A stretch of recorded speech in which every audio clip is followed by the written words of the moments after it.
नमस्कार मित्रगण, हम डॉक्टर रोशनी झा मैथिली विथ रोशनी चैनल में अहाँ सबके स्वागत करै छी। तऽ आइ जे छै बीपीएससी टायर 4 के तहत अहाँ सबक बीच जे छै से हम किछु प्रैक्टिस सेट लऽ कऽ उपस्थित भेलहुँ हैं। तऽ अहाँ सबके जो नीक लागय तकरा लाइक, सब्सक्राइब और शेयर कऽ दियौ। सब्सक्राइब जरूर कऽ लिअ, कियाकि हम जे वीडियो दै छियै तकर नोटिफिकेशन तुरंत अहाँ तक पहुँच। शेयर सेहो कऽ दियौ, कियाकि विद्यार्थी तक नहीं पहुँचे छनि, हुनको तक पहुँच जेतनि, हुनको एहिसँ जे छै से फायदा भेटतनि। तऽ ठीक छै, अहाँ सब जे छै से एकाग्रचित भऽ कऽ सुनै जाउ।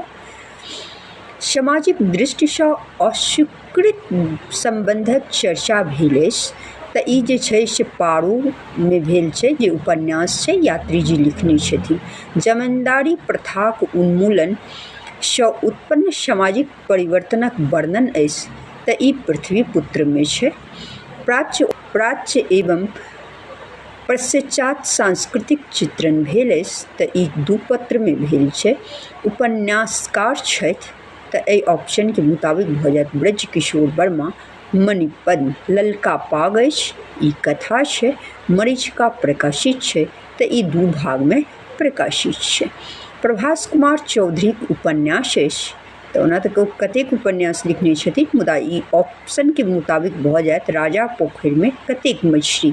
12 निदान कथा लिखने छथि हरिमोहन झा। गोविंद प्रसिद्ध कथा अछि। तऽ ब्रजकिशोर वर्मा मणिपद्मक मुक्ति कथा प्रभावित अछि। तऽ ई फ्राइडसँ चंद्रबिंदु अछि कथा।